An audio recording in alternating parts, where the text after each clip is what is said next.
राम कृष्ण हरी, राम कृष्ण हरी, राम कृष्ण हरी. तरी जयाये चोखटे मानसी, मी होऊनी असे क्षेत्र संन्यासी. जया निजेलिया ते उपासी वैराग्यगा. जयाचिया आस्थेचिया सद्भावा, आतू धर्म करी राणीवा. जयाचे मन ओलावा विवेकासी. जे ज्ञानगंगे नहाले, पूर्णता जेऊनी आले. जे शांतीसी आले पालव नवी. जे परिणामा निघाले कोंब, जे धैर्य मंडपाचे स्तंभ. जे आनंद समुद्री कुंभ, चुंब कळोनी भरिले. महाराज, श्लोक आहे महात्मानस्तु मा पार्थ देवी प्रकृती माश्रिता. या श्लोकाच्या संदर्भात केलेलं हे सगळं विवेचन आहे. मागच्या टप्प्यामध्ये आपण जे बघितलं त्याच्यामध्ये तिये प्रकृतीवर पाडे झाले, म्हणून चिंतेची नि कपाटे गेली. वरी तामसीची पडिले मुखामाची. किंवा जैशी कुमारी हाती दिदली शस्त्रे, का अशंसांच्या मंत्रे बीजे कथिली. ज्या ज्या ज्ञानी माणसांच्या अंगामध्ये तामसी अहंकारी प्रवृत्तीचा वास आहे, असे अहंकारी असणारे ते सगळे त्यांच्या हातामध्ये असलेली, त्यांच्याकडे असलेली सर्व शास्त्र ही लहान मुलीच्या हातात दिलेल्या शस्त्राप्रमाणे आहेत. त्यांच्याकडे असलेले सगळे मंत्र हे अशुभ माणसाच्या हातात असलेल्या मंत्राप्रमाणे आहेत. अशुभ माणसाकडे जरी चांगला मंत्र आला तरी त्याचा उपयोग होत नाही. लहान मुलीच्या हातामध्ये दिलेली शस्त्र ती युद्ध करू शकत नाही. या सगळ्या दृष्टांताची रचना मागच्या प्रवचनामध्ये आपण बघितली. असुर्ये प्रकृतीचे तोंडी. जे कोणी अशी लोक आहेत जी या भगवंत स्वरूपाचं अवडंबर माजवून, जी मला ज्ञानी म्हणा म्हणून, मला देव म्हणा म्हणून जी तुमच्या समोर प्रत्यक्ष सादर होतात, या सादरीकरणावर केलेलं हे भाष्य, ही टीका, हे व्यंग तुमच्यासमोर माऊलींनी मांडलं आहे की हे जे सगळ्या गोष्टी ज्या आहेत या सगळ्या मूर्खपणाच्या आहेत. आणि या मूर्खांच्या बाबतीत आपण जास्त न बोललेलं बरं, कारण ते अशा ठिकाणी जाणार आहेत की ज्याच्यातून पुन्हा त्यांची शुद्ध होण्याच्या रूपामध्ये येण्याची कुठलीही मानसिकता नाही, किंवा ते शुद्ध होऊ शकत नाहीत विचारांनी नाही. एवत्तमाची पडले गर्ते न पवजतीचे विचारांनी हाते. हे असो ते गेले जेथे शुद्धची नाही, ते जिथे गेले, ते ज्या ज्या ठिकाणी जाऊन पोचले त्या ठिकाणाहून परतीचा मार्ग नाही. त्या ठिकाणाहून कुठल्याही परिस्थितीत ते शुद्ध तत्वापर्यंत, परब्रह्मापर्यंत येऊ शकत नाहीत. याच्या पुढचा टप्पा आहे. माऊलींनी मांडताना असं मांडलं आहे, भगवंत श्रीकृष्ण असं अर्जुनाला म्हणतात की ते सगळं जाऊ दे, मी तुला काय सांगतो ते ऐक.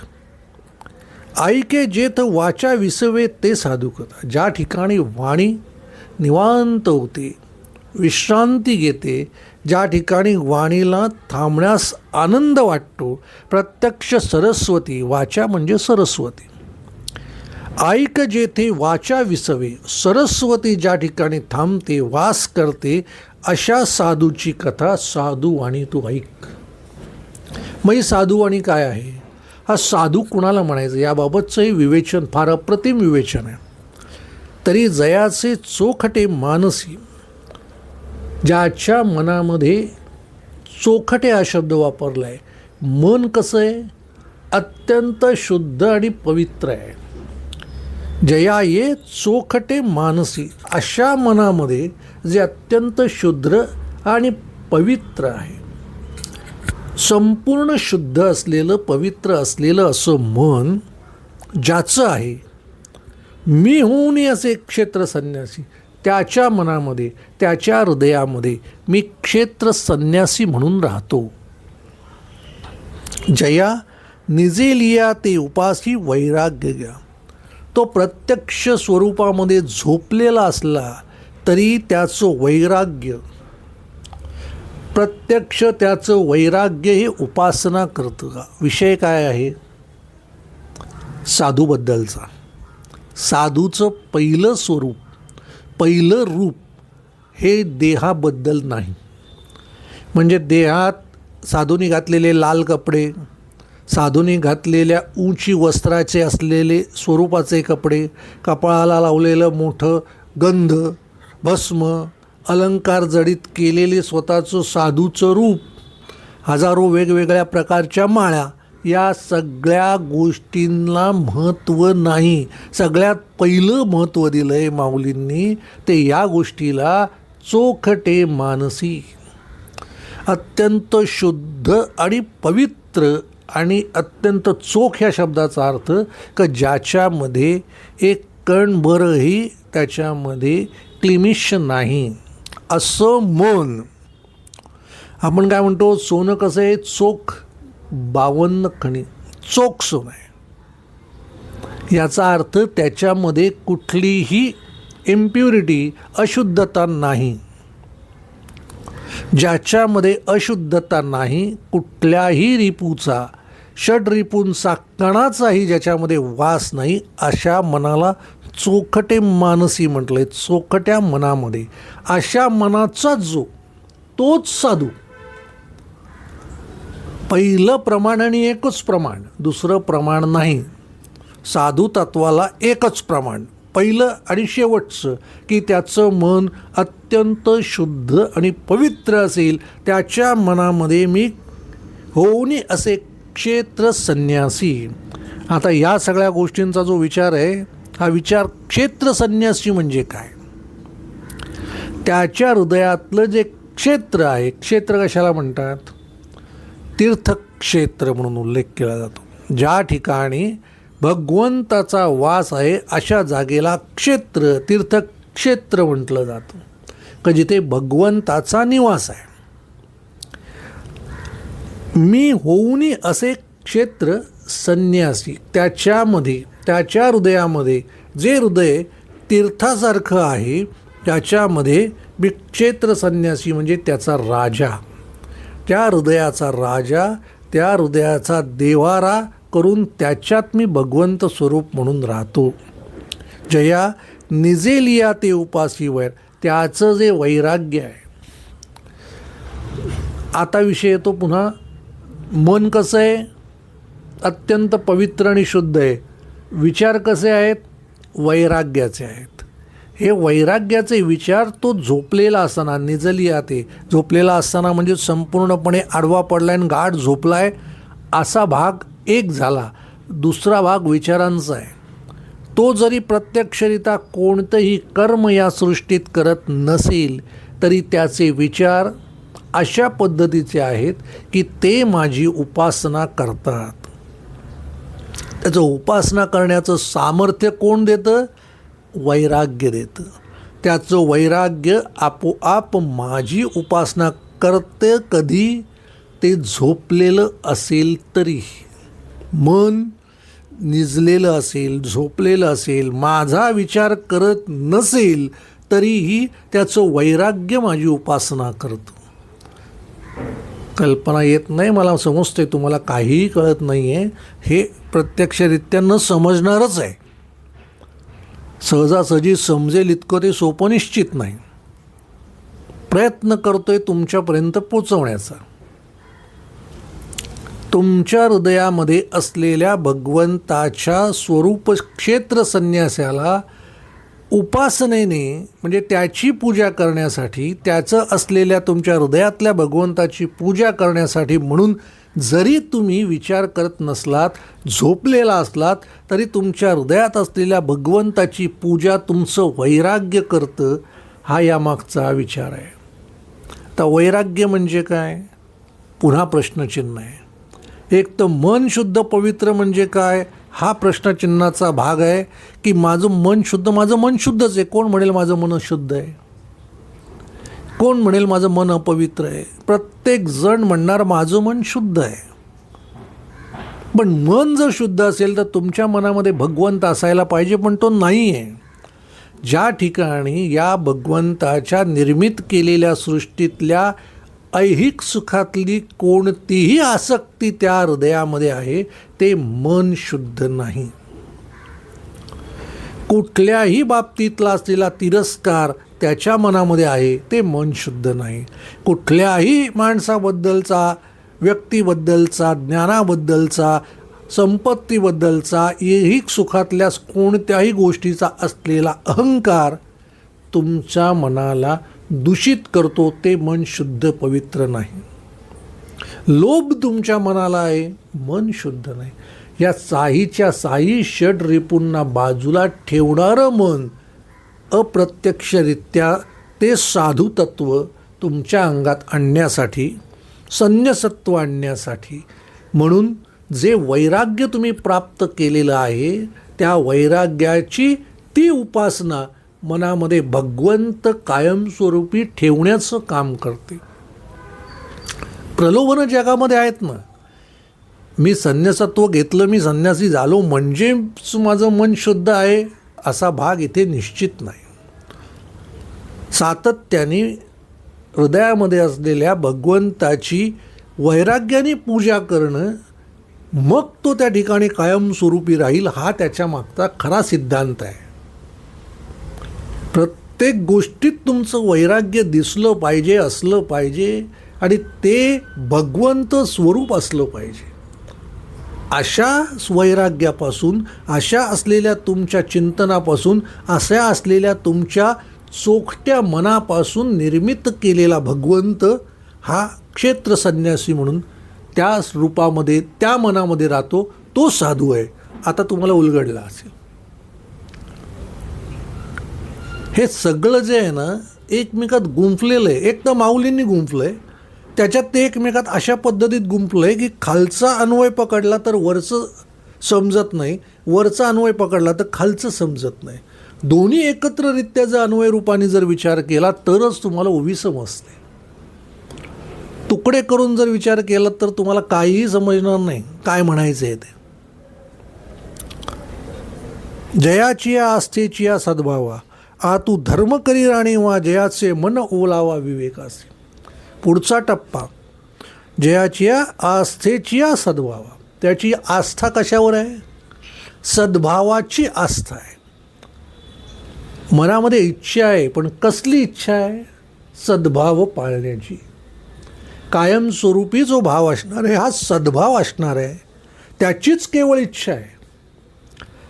जयाची आस्थेची सद्भावा, आ तू धर्म करी राणीवा. प्रत्येक गोष्ट समोर येणारी, होणारं कर्म हे धर्मानुरूप असेल. धर्माच्या व्यतिरिक्त कर्म नाही. कर्म करण्यासाठी लागते ती आस्था, आणि आस्था निर्माण होते ती सद्भावनेतून. जी निर्माण होणारी सद्भावना आहे त्यातून निर्माण होणारीच आस्था, तीच धर्म राज्य करतो त्याच्या मनामध्ये. तो राज्य करतो जयाचे मन ओलावा विवेकासी. ज्याचं मन कशाने ओलावायचा अर्थ, त्याला कशाने हे लावलं आहे किंवा कशाने ते संकरित झालं आहे. जी माती आहे त्याच्यामध्ये बीज रोपण करायचं असतं, त्याला जो ओलावा असतो तो पाण्याचा असतो. पण हे मन कशाने ओलावलेलं आहे, याच्यात काय निर्माण व्हायला हवं आहे? जी आस्था, जी इच्छा निर्माण व्हायला पाहिजे ती सद्भावनेची निर्माण व्हायला पाहिजे. म्हणून त्याच्यामध्ये धर्म राज्य करील, धर्माचं झाड निघेल किंवा धर्म त्याच्यातून राजासारखा बहरेल. जयाचे मन, त्या मनामध्ये तो सद्भाव रुजण्यासाठी, त्याच्यामध्ये धर्माने राज्य करण्यासाठी मनाला विवेकाचा ओलावा पाहिजे. एका वाक्यामध्ये, एका ओवीमध्ये आस्था, सद्भाव, धर्म, राज्य, ओलावा आणि विवेक असे वेगवेगळे शब्द आहेत. सगळे शब्द भयंकर जड आहेत. ओलावा विवेकासी, प्रत्यक्ष प्रत्येक कार्यामध्ये केलेला विवेकानेच कर्म केलं पाहिजे. आता हा जो सगळा विषय आहे ना तुम्हाला मी सांगतो, म्हणजे तुम्हाला एक दृष्टांत देतो. ज्या ज्या वेळेला तुम्ही कोणत्याही सद्गुरू नामक व्यक्तीकडे जाता,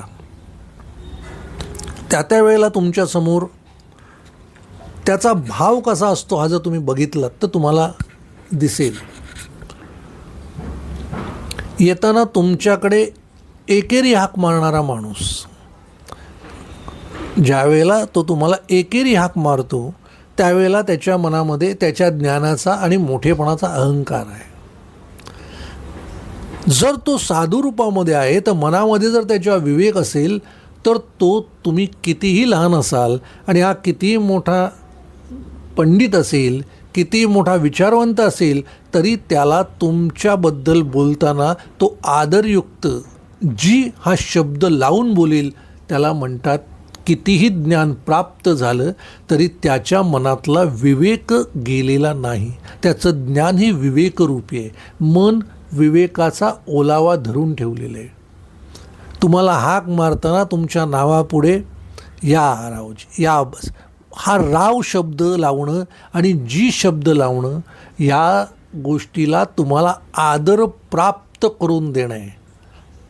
त्यांच्यासाठी लाखो लोक थांबलेली असताना तुम्हाला जी लावून ज्यावेळेला ते बोललं जातं त्यावेळेला तुमच्या मनामध्ये जो भाव निर्माण होतो तो त्यांच्या त्या शब्दाचा आदरयुक्त भाव आहे. आणि तो भाव निर्माण होण्यासाठी प्रचंड विवेक असावा लागतो. या विवेकामध्ये तो सद्भाव, ती आस्था निर्माण होते. बघा मी तुम्हाला काय म्हणतोय ते समजेल. आता तुमच्या सानिध्यात अशी लोक आली असतील जी तुम्हाला कितीही मोठी असली, मग ती साधूच असली पाहिजे तसं नाही, ती तुमची कुटुंब प्रमुख असतील, तुमच्या नातेवाईकांमध्ये असतील, तुमच्या आजूबाजूला समाजामध्ये असतील, पण त्यांचं राहणीमान, त्यांचं बोलणं खोटारडं नाही आहे. केवळ गरजेसाठी म्हणून तुम्हाला ते देत नाहीत. तुम्ही कधीही जाते स्वतः मोठे असूनसुद्धा समोरच्या व्यक्तीला जी लावून ज्यावेळेला आदराने आदरयुक्त शब्दांनी बोलवतात, आवाज देतात, त्यावेळेला तो जो विवेक आहे ना, हा विवेक त्या सद्भावनेतून जन्माला आला आहे. जी सद्भावना त्यांच्या हृदयात निर्माण झालेली आहे ती निर्माण होण्याचं कार्य धर्माने केलं आहे. जो तिथे राज्य करतो आहे, कोण राज्य करतो आहे? धर्म राज्य करतो आहे. हृदयामध्ये राजा हा भगवंत आहे. असा तो साधू आहे. फार विचित्र आहे, पण माऊलींनी मांडताना त्या साधू रूपाचं मन मांडलं आहे ते राजासारखं आहे. धर्म त्याच्यामध्ये राज्य करतो आहे. राजा कोण आहे? धर्म आहे, भगवंताचं अधिष्ठान आहे. राजा धर्म करतो. त्याला माया कसली आहे? ओलावा कसला आहे हृदयाला? विवेकाचा आहे. जन्म कसली घेते? इच्छा काय प्रगट होते? सद्भावनेची. जे करायचं आहे ते सद्भावनेसाठी, जे करायचं आहे ते भगवंताच्या निरूपणासाठी, जे सांगायचं आहे ते भगवंताचं वाक्य, मार्ग दाखवायचा आहे तो ईश्वर प्राप्तीचा. हा सगळा विचार या 2 ओव्यांमध्ये असा गुंफलाय माऊलींनी. सोडवताना बराच वेळ जाईल. 2च ओव्या झाल्यात आपण मांडतोय, पण हा विषय इतका गहन आहे मांडण्याचा. वाईटाचं चिंतन कसं करावं यापेक्षा त्या विरुद्ध सोन्यासारखं चिंतन एखाद्या साधूच्या मनाचं कसं करावं. वाईट विचारांचं हे चुकीचं आहे हे समजलं की तुम्हाला चांगलं कसं हे अगदी सहजगत्या कळतं. म्हणून माऊलींनी मांडताना जी भाषा मांडली आहे ती पहिली वेगळी आहे, आत्ताची वेगळी आहे. अप्रतिम एक ओवी आहे आणि तुम्ही किती त्याच्यातनं घ्याल, किती तुम्हाला आनंद मिळेल हा आणखीन वेगळा विषय आहे. जसजसं तुम्हाला समजत जाईल ना तसा तुम्हाला परमानंद आपोआप प्राप्त होत जाईल. आनंद तुम्हाला जो मिळतो इतर गोष्टीतनं तो क्षणिक आहे, पण या ओवीतून जो आनंद मिळत जाईल, तुम्हाला समजण्याचा जो आनंद आहे ना हा चिरकाल आहे, चिरंतन आहे. देहाच्या असलेल्या सर्व सुखदुःखांना विसरून आनंद तुमच्याबरोबर कायमस्वरूपी राहील आणि तुमच्याबरोबर येईल. या सृष्टीतनं कोण काहीही घेऊन जात नाही हा शब्द इथे फोल ठरतो. माऊली म्हणतात माझं ज्ञान तुमच्याबरोबर येतं, माझी सद्भावना तुमच्याबरोबर येते, कारण तुमच्यातच ईश्वर आहे. ईश्वरासहितच तुम्ही येता, ईश्वराकडेच येता. भन्नाट कल्पना आहे. अफलातून विचार आहे. माऊलींनी मांडलेला एक एक विचार किती सुंदर येतो बघा. पुढची ओवी त्याच्यापेक्षाही अप्रतिम आहे. जे परिणामा निघाले कोंब, जे ज्ञानगंगे नहाले पूर्णता घेऊन निघाले, जे शांतीसी आले पालव नव्हे. जे प्रत्यक्ष या ज्ञानगंगेमध्ये असा जो साधू आहे, ज्याने या भगवंताच्या सगळ्या शास्त्रांचं चिंतन केलं आहे, जो या शास्त्रांमध्ये निपुण आहे, जो या पंडित ज्याला आपण म्हणता येईल अशी ही व्यक्ती, असा हा साधू या ज्ञानगंगेमध्ये न्हावून निघालेला आहे. पूर्णता जेऊन निघाले शांतीचे आले. हे ज्ञान इतकं आत्मसात केलं आहे की या ज्ञानामुळे त्याच्या मनाला एक वेगळी शांती प्राप्त झालेली आहे. याच्यानंतर कुठल्याही परिस्थितीमध्ये कोणत्याही गोष्टीसाठी धडपड करणं, चिडचिड करणं, हव्यास असणं, या सगळ्या गोष्टी त्यांनी टाकून दिलेल्या आहेत. त्याचं रूप म्हणजे शांती आहे. आपण जी म्हणतो ना शांती, ती शांती वेगळी आणि साधू रूपातली ज्ञानगंगेत न्हावून निघाल्यानंतर, ज्ञान प्राप्त केल्यानंतरची शांती वेगळी. महाराजा विषय मांडायला खूप मोठा असल्याने थोडी वेळेची मर्यादा पळो, पण पुढच्या प्रवचनात महाराज नक्की भेटू. तुर्तास थांबतो. रामकृष्ण हरी, रामकृष्ण हरी, रामकृष्ण हरी.